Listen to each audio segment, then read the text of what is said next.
What up, motherfuckers? It's your boy, and I'm here with another video for you guys, all right? Today we're going to be talking about the difference between casual fans and hardcore fans, or whatever the hell you want to call them. Some say hardcore fans. I'm sure the hardcore fans themselves call themselves real fans. I call them nerds. You know, there's different words that one can use for these people. So we're going to talk about that. And the reason why I'm making this video is because yesterday's video about Dave Meltzer saying MJF might surpass The Rock and all this other nonsense really got me thinking about, like, the fact that Dave Meltzer, at the end of the day, you can say whatever you want. You can love the guy, you can hate the guy, but at the end of the day, he's just a fan, right? He's not like anything special. He's just a fan. You know, he, like, as far as I know, he's never wrestled in a match, and even if he has, he's not obviously not very good. You know, he's just a fan. He's just a guy that talks about it the same way that I do. Difference is he's been doing it for 45 years or whatever, right? And for some reason, which I will get to in a second, he has some sort of prestige. Like, him talking about it has some value to a lot of people, right? Now, I think the reason for that is because of his star system, number one, and two, because of the fact that the wrestling demographics have shifted towards nerds and neckbeards, right? I blame independent wrestling as a whole, but specifically, I blame TNA and ROH, because TNA and ROH all of a sudden became companies that were big enough, especially TNA, where they were having their own guys, right? This is why I always say about AEW, you have to have your own guys. Like TNA, sure, they relied heavily on WWE jobbers, like Raven, you know? And then also WWE legends, like Kevin Nash and Hulk Hogan eventually, and all these other people, right? But they also had their own guys, motherfucks, their own guys that were really not associated with any other company more than they were with TNA. Like AJ Styles is the perfect example, right? To an extent, Samoa Joe. I know Samoa Joe was an ROH guy, but eventually I would argue he became a TNA guy, you know? He surpassed that ROH jobber label, and then he went to become a guy in TNA, right? James Storm, Bobby Roode, a lot of other people had an opportunity to do this too, you know? Even, like, for example, like, Kurt Angle is a WWE guy because, you know, that's where most people know him from because he was a big star in WWE. But if we're being honest, like TNA is where Kurt Angle, number one, hit his prime, and two, I would argue that Kurt Angle is more of a TNA guy than a WWE guy, especially if he hadn't come back. The fact that he came back now, okay, fine, you can make the argument now that he was always a WWE guy, you know, and all that shit. But let's be real, the majority, I believe the majority of his career was spent in TNA. You know, some of his best matches were also on TNA. But that's neither here nor there. The point I'm trying to make is this. You have to have your own identity, right? And when your own identity is good enough, that's when you start getting casual viewers. Now, casual viewers, the way I look at it, are just people that tune in if they feel like it, if they have the time, you know, if nothing else is on, right? And it's possible to convert these casual viewers into long-time casual viewers, right? And perpetual casual viewers. These are people that like things that they like, and they don't like the things that they don't like, and they behave in that manner, right? Whereas neckbeard fans, real fans, they like anything that the company puts out. So this brings me to my other point, right? Is it good to be a casual fan? I mean, I think the answer is obviously it's good to be a casual fan versus being a retarded neckbeard fan, right? Like these neckbeard fans, they really are just complete morons. Like they're sheep, you know what I mean? Like, it's like if you ever watch UFC, you'd know that UFC has like UFC pay-per-views, UFC fight nights, and then they have like the prelims that I think you're gonna watch like on Facebook, you know what I mean? Or some other horseshit, like some other way, right? A hardcore fan is gonna go watch all these prelims, and that's fine, you know, like I'm sure there's casual fans that also watch the prelims because they really enjoy, like, I don't know, UFC fighting, right? But the people that are like hardcore fans, after a few years of watching the product, they will develop their favorites. They will develop, like, their preferences, you know? And if they're good fans, they'll understand that there's certain types of fights and certain types of matchups that they like and certain ones that they don't, right? And you would expect that these people would then behave according to these patterns, right? They would say, okay, well, this is not the kind of stuff that I like. This guy's, like, too low on the card, so he doesn't interest me, right? But because they're so hardcore, they'll watch and absorb anything. And that's the problem with hardcore wrestling fans, right? They use this badge of hardcoreness as if it's like a badge of honor. You know what I mean? Like, I'm sure that if you have friends that watch wrestling and you have like a neckbeard fan friend that's over there, he might be like, well, I don't think, you know, like the best women's match was Lita versus versus Trish. I think it was Miyomi like Kazavuga versus like, you know, the Angel of Death and like All Japan Elite Wrestling. You know what I mean? And the reason they say this isn't because like, you know, like they really believe that, right? Nobody really believes that. They say this for two reasons. One, to justify the fact that they went out of their way to watch probably hundreds of women's matches, right? So they can then be a smart about it and say, my favorite one is this one, right? And two, I think primarily, for gatekeeping purposes. You know, these people don't want you to enjoy the medium that you watch, right? Because you're a casual to them. And that means you don't know anything about it. But where was it ever written that a fan needs to know everything about it? As I typically say sometimes, right, more of my issues in life is exactly that. It's people not letting you enjoy shit, you know? Let me enjoy it the way I want, you know what I mean? It's like, remember when you were a kid and you go to the arcade, right? And you're a kid, right? And you might want to play like Mortal Kombat 2 or Street Fighter 2 or whatever the fuck there is to play nowadays, right? In the arcades. And you go there, you have your $1, let's say, and each game is like 50 cents. So you have 2 games to play, right? Each game lasts about 40 seconds at most, right? Especially if you're playing someone else who's going to be better than you if you're a kid, right? But you're like, all right, screw it, man. Like, this is the joy that I have. Maybe I beat this guy. It's a way to build confidence also, you know? So you take your 2 little quarters and you put them in the little quarter slot, right? And then, you know, you're like, I want to pick Sub-Zero, yeah? So you go there, you pick Sub-Zero, and then some asshole from behind you comes up to you and says, oh, you shouldn't pick that guy. He's not a good character, you know? And you're like, dude, what the fuck? It's my 50 cents. Let me pick Sub-Zero, right? And this asshole keeps talking, and he's like, no, I wouldn't do it this way. I wouldn't do it that way, right? How about you let me do it the fucking way that I want to do it, right? How about you let me do it however my balls want to do it? You know what I mean? So that's kind of what a hardcore fan is. They're the guy that says, oh, you like Hogan versus The Rock? Well, you haven't seen like Mayatsuma versus like this other jobber in Japan, right? So unless you watch that, you don't know anything about wrestling, right? This is a weird phenomenon. Like the hardcore fan thinking that because they waste more time watching and doing something, that they are somehow more equipped to have opinion-based value judgments on the things that medium then produces, right? It happens all the time, man. Like I have a friend, he's one of my best friends, great guy, right? Big soccer fan, right? I think I'm a pretty big soccer fan, but he is a big soccer fan.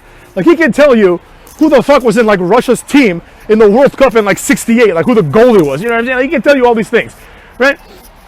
Now he is a big fan of Inter Milan, right? Which is like a team that I don't like, because I like AC Milan motherfuckers, deal with it. So he's a big fan of Inter Milan. And when he meets an Inter Milan fan, he'll say, hater, this guy isn't a real fan. And I'm like, why, bro? And he's like, well, he didn't know like who we traded for like Maldini like back in the day, right? And I'm like, dude, nobody knows that except for you. And he's like, well, then I guess he's not a real fan. And one day I approached this conversation with him and I was like, well, what do you mean, bro? And he's like, if you're a real fan of something, of a soccer team specifically, you should go and learn the team's history, right? Like learn who the roster is, learn their positions, and then you can be like a real fan. And I told him, I'm like, how about instead I do none of those things and I just become a fan? You know? That's how I become a fan. Boom, motherfuckers, I like Tom Brady. I don't know anything about the history of Tampa Bay. I don't give a shit about Tampa Bay. But as soon as I heard that he was jumping ship to Tampa Bay, boom, day one fan, motherfuckers, Tampa Bay for life now. You know what I'm saying? I switched sides quick. Why? Because I like Tom Brady. I don't have to explain to myself or to anybody else why I like what I like. You know what I mean? It's just a very weird thing that happens in sports and other like things that have strong fan bases, right?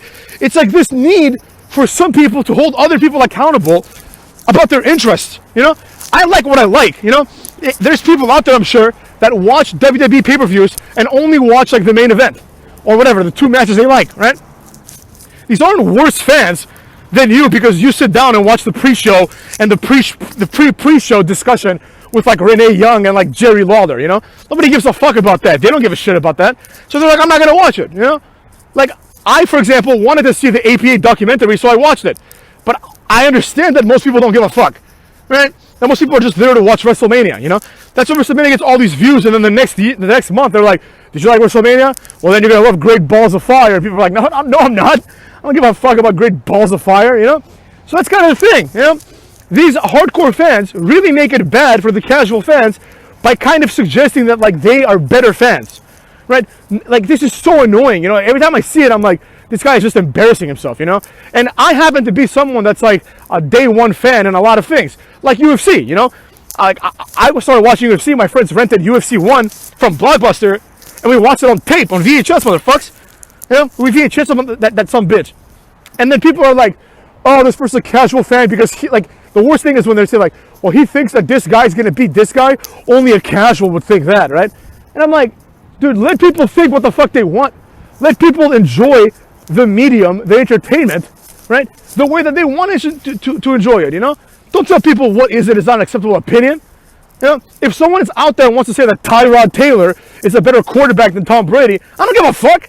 You know, I am not compelled to convince him. You know what I'm saying? Go believe it, dude. Good for you, dog. I don't care. You know? But there are people out there who say, oh, you don't know the history. If you think that, like, Marcus Mariota has more potential than Peyton Manning, you don't know your history. Like, I don't give a fuck about the history. It's a bunch of people throwing a ball. Like, your attention span should not go beyond that one game. You know, who the fuck cares what happened last week? You know, aside from like who won and lost, I guess. But who the hell, other than that, who gives a fuck, right? Same thing with wrestling, right? But the problem is that somehow, I don't know, this is a phenomenon that I think only has happened in wrestling. The nerd fans have outnumbered or feel like they have outnumbered the casual fans. Because I know a lot of people deny this. A lot of people here on YouTube deny that like the neckbeard demographic is like as powerful as it is, but it is a powerful demographic. You know what I mean? It really is, motherfucks. It's true. Like, people think it's like 10% of the viewers are these neckbeards, the vocal minority. And I used to think that too. But now that I see it, it's like, dude, I think these people are like at least 30 or 40%. You know? And I believe that the casual demographic is falling on the daily because they're not putting on anything good, anything worthwhile, anything worth watching. So people are like, oh, I don't want to watch this anymore. This is stupid. You know? But the neckbeard fans, they're loyalists. They'll stay for anything. You know? They'll stay for like Asuka versus like whatever fucking Io Shirai at WrestleMania. They'll stay for that shit. I'll turn that shit off immediately. I don't give a fuck. You know what I'm saying? But there's people that will stay for it. And WWE is making the mistake of listening to these people. And that's fine. That's their own business. They can do whatever they want. I don't give a shit, you know? Do what you want. Do it for the money. Like you know, that's not the thing. Like casual fans are like, it's not about the money. Shut the fuck up. It's always about the money, right? It's a business. Like, you know, if you think Vince McMahon cares who the champion is beyond how much money it makes him, you're insane. He doesn't give a fuck. Like, if he could make money making the champion Arya Daivari, he would do it. He would make Daivari the champion. He doesn't give a fuck. It's all about how much money he makes, as it should be, and especially in a fake sport. You know what I mean? There's no investment in these characters beyond the show, right? And the show is dictated by other people, so who cares? But the point here is this, motherfuckers. This neckbeard demographic has grown so much that now wrestling is, I don't want to say at risk because that's pretty cliche, but it's true. Like, wrestling is at risk to a certain extent. Wrestling is not what it used to be. Wrestling does not have the same gravitas that it did. And more importantly, these neckbeard fans are pushing away these casuals more and more, because I believe that a lot of casuals really are like on the edge, right? They're pretty much like, I don't know if I want to even watch this anymore. And then some fat beard comes out and says, you're not a good enough fan because you don't know like what happened in Japan 3 years ago. You know what I mean? Like that kind of horseshit, right? The correct answer to anytime someone calls you a casual is, yeah, I'm a casual. What kind of a fan are you? A fucking nerd? You know what I'm saying? Because what's the alternative to being a casual? It's being a neckbeard. It's being like an obsessive fan, like De Niro in the movie Fan. You know what I'm saying? Bobby, remember that, motherfuckers? Right? It's like that. That's the next step. It's these people that are like, oh, I'm going to learn like, and just like my friend who I love very much, right? He's like, I'm going to go learn the history of the team. Who the fuck cares about the history of the team? Like, he can tell you when AC Milan and Inter Milan started feuding, when Inter Milan was founded as an organization. Like, I'm pretty sure it was founded like in the 1800s, like or the early 1900s, right? It's like 100 years old, the organization. You know? And he's out there learning about that shit. And I'm like, dude, who the fuck cares? You know, it's people playing soccer. You know? I believe that my method and my way of being a fan and my way of watching sports and wrestling and everything is the better way, because I don't get too emotionally invested, right? Where I'm a normal person, right? And I can move on. I can move on quickly. Like, sports have never broken my heart. You know, there's people that are like, oh man, like when the Super Bowl was lost by the Giants, oh, I couldn't like, I didn't know how to live, you know? Like the highest recorded day of suicides in Brazil is the day after they lost the World Cup in 1998. Can you believe that shit? People were like, oh man, my country didn't even win the game. I'm gonna kill myself. right? And that, I'm not saying that's understandable. Obviously it isn't. It's insane. But at least it was your country. You know what I'm saying? Like, they were playing on your behalf. Like, they were representing something that you were part of. Not part of this, like, make-believe group of fans, right? Like, that I can join whatever the fuck I want. Like, my friend can say, hey, man, you know, being a casual fan isn't good. But I don't give a fuck. I can be a casual fan whenever I want. Sometimes, motherfucks, I switch sides at halftime. I don't give a rat's ass. You know, if I see my team's losing, I'm like, fuck, I'm gonna cheer for the other team. You know? Now, in the world of sports, this is, like, very, very frowned down upon for some reason. And I'm just like, dude, I don't care. Like, I'm not, like, invested in this. Like, why would anyone care enough about the outcome of a ball game to, like, hold grudges with real life people over it? It's strange to me, you know? That's what I gotta say about that sometimes. Sometimes, motherfuckers, if you must know, when I'm watching games, like soccer games or football games, with people that are hardcore fans, I fuck with them, you know? I fuck with them. Like, I don't give a shit which team wins, but I'll be like, all right, now I'm switching sides. I'm on this team now, you know? And I'll do this like 5-6 times a game. Like, I'll do it every quarter. At the 2-minute warning, I'll fuck with them, man. And these people lose their minds, you know? They act as if, like, what I'm doing is this, like, horrible thing that no one should ever do. Meanwhile, inside, I'm laughing my ass off. I'm like, these people take this so seriously. You know? So there you go, right? That's the benefit of being a casual fan. If you want to go be a hardcore fan, be my guest. But just remember this. If you're looking forward to, let's say, I don't know, Kamaru Usman versus Gilbert Burns this Saturday, right? If you're looking forward to that, and someone harangues you and says, it's just an example, by the way, motherfuckers. Someone says, oh, you don't like, you know, the prelim? You don't want to watch the first prelim fight? You're not a real fan. Your answer, in my opinion, should be this. No, I'm not a real fan. I don't want to watch some guy fight on Facebook. I don't give a fuck about that. I'm here to watch the main event. That's all I give a shit about. The end. And as a matter of fact, motherfuckers, if you're out here trying to watch prelims, that says more about you than it does about me. Casual fans rule, motherfuckers.